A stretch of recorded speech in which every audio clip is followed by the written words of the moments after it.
Aloha, and thank you for joining me in this cognitive distortion strategy video. This strategy is to be interested. Bill Proctor said the most interesting person is the most interested.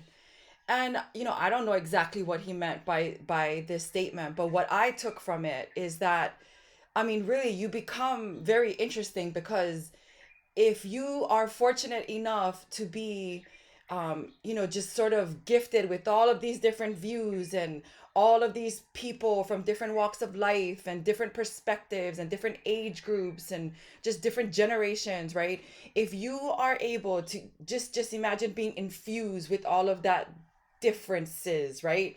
You become interesting just because you know and you've been around so much. You all of that, right, is things you get to share with other people. And so that's, and everyone can take a different perspective, but in that statement, that's what that meant to me.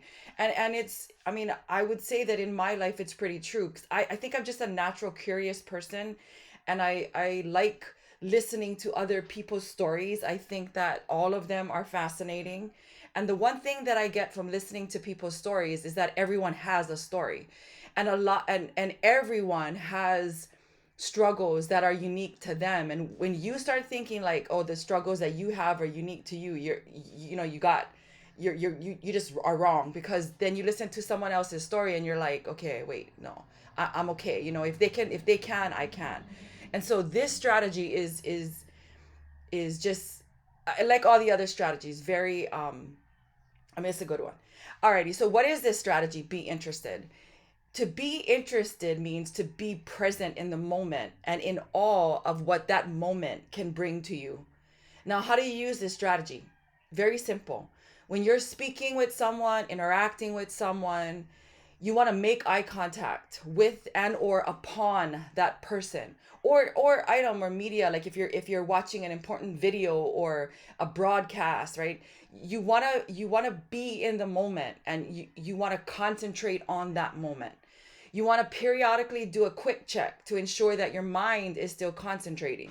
Now, in school, right, students or teachers do what we call like frequent monitoring for understanding, and that's just basically like a temperature check, right?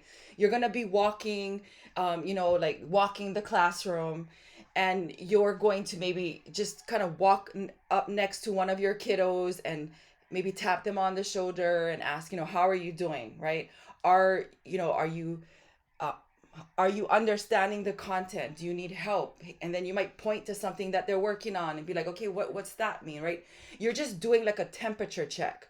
Well, you have to do that to yourself, because a lot of times, like if you don't catch yourself, like you'll be in a moment and 5 minutes will go past, and you can't even recite one word from that moment because your mind starts to wander. So you have to stop yourself and do a quick check. Sometimes, like, I'll tap my leg, or I'll like march in place or something, or just ask myself, like, okay, what was just said, right? I'll do a quick check just to make sure that my mind is still present in the moment.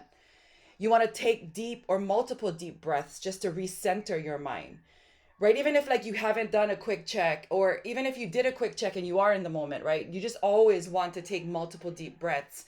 There's so much evidence as to why that in and of itself is just a really important, or a really powerful strategy to just overall health. Then you want to search for something interesting in your current situation, and you want to allow your mind to be amazed at this new discovery. And then last, you want to commit to further investigating the interesting takeaway from the experience. So you always want to take something away from the experience, right? That's the reason why you have it. Like, you wouldn't go to, you know, um, Israel or something, like your first trip to Israel, and not want to take away all those key moments, the key moments that, you know, that you had just exploring, Israel, right? Or like Disneyland or something, right? You go there in order to have experiences that you can take away. We we go to places like, Disneyland, or like, just vacation spots, so that we can take away from those experiences. But we have experiences every single day of our lives, and if we only had that same perspective as we do when we're going on vacation, we would learn so much more. All right, so we're going to practice just kind of internalizing this strategy of being interested.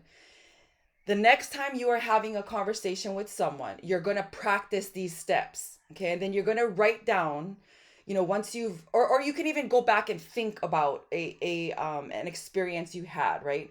And then you're going to just sort of put yourself back into that experience, and then you're going to practice the steps. Now, I was having an experience like this yesterday, and it's really early in the morning. I don't know if you can hear the chickens, but I was thinking about this experience, and I was sort of, I needed to go back and to use these strategies, because my mind was wandering, and I was having a hard time connecting to this in this experience. I'm going to share that with you. All right, so I was having a hard time listening to a colleague who's younger and more liberal than I. And I could feel myself sort of shutting down, right? But luckily I caught myself, because I knew already that my mind was wandering. And I'm very self aware that my mind, I mean, I forget, of course, but I am very self aware that my mind will run and it'll go other places. And so I frequently, like, pinch myself in the leg or something, just because I know I need to get back into the current experience. And so anyway, I felt myself shutting down, but I caught that, and I was just kind of telling myself to listen up in this moment. And I have to tell myself that, like, over and over again. So I was telling myself, okay, listen up, listen up. And then after refocusing, right, I practiced making the eye contact, took some deep breaths, and then I kept telling myself, like, okay, you got to get excited, right? What are you learning? And then after telling myself that a few times, right, I started getting into the moment, and then I actually learned a lot. And I told myself that my mind shuts off, or really reminded myself, right, um, that I shut off sometimes for multiple reasons, right? But in every situation, you are going to learn something. Like, you can't tell me that in every single experience there isn't something to learn, because there's always something to learn.